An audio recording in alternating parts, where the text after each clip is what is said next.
You, John Fitzgerald Kennedy, do solemnly swear. I, John Fitzgerald Kennedy, do solemnly swear. That you will faithfully execute the office of President of the United States. That I will faithfully execute the office of President of the United States. And will, to the best of your ability.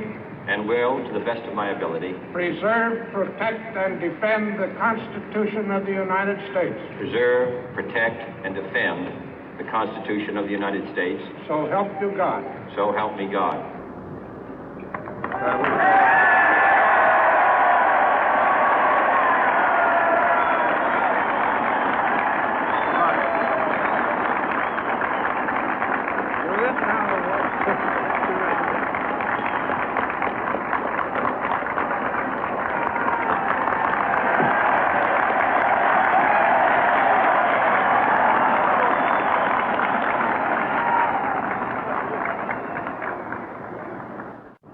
Vice President Johnson, Mr. Speaker, Mr. Chief Justice, President Eisenhower, Vice President Nixon, President Truman, Reverend clergy, fellow citizens. We observe today not a victory of party, but a celebration of freedom, symbolizing an end as well as a beginning, signifying renewal as well as change. For I have sworn before you and Almighty God the same solemn oath our forebears prescribed nearly a century and 3/4 ago. The world is very different now, for man holds in his mortal hands the power to abolish all forms of human poverty and all forms of human life. And yet the same revolutionary beliefs for which our forebears fought are still at issue around the globe. The belief that the rights of man come not from the generosity of the state, but from the hand of God. We dare not forget today that we are the heirs of that first revolution. Let the word go forth from this time and place to friend and foe alike that the torch has been passed to a new generation of Americans born in this century, tempered by war, disciplined by a hard and bitter peace, proud of our ancient heritage, and unwilling to witness or permit the slow undoing of those human rights to which this nation has always been committed and to which we are committed today at home and around the world.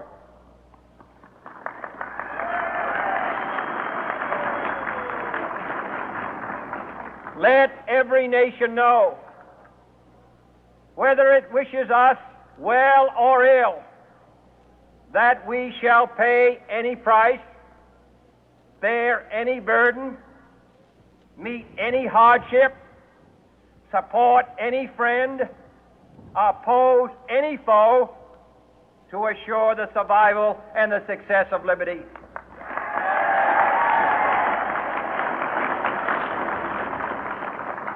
This much we pledge and more. To those old allies whose cultural and spiritual origins we share, we pledge the loyalty of faithful friends.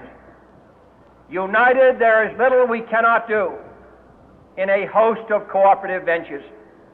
Divided, there is little we can do, for we dare not meet a powerful challenge at odds and split asunder. To those new states whom we welcome to the ranks of the free, we pledge our word that one form of colonial control shall not have passed away, merely to be replaced by a far more iron tyranny. We shall not always expect to find them supporting our view, but we shall always hope to find them strongly supporting their own freedom, and to remember that in the past, those who foolishly sought power by riding the back of the tiger ended up inside.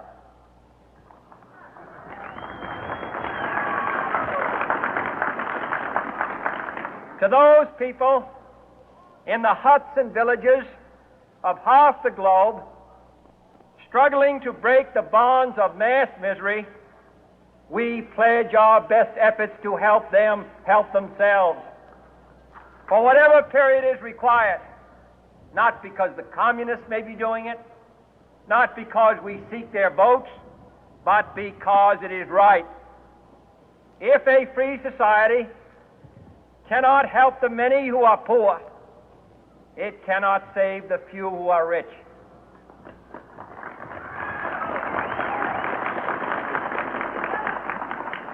To our sister republics south of our border, we offer a special pledge to convert our good words into good deeds, in a new alliance for progress, to assist free men and free governments in casting off the chains of poverty.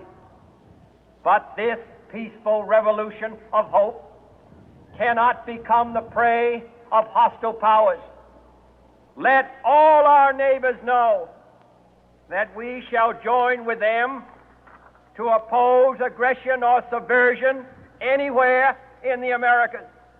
And let every other power know that this hemisphere intends to remain the master of its own house.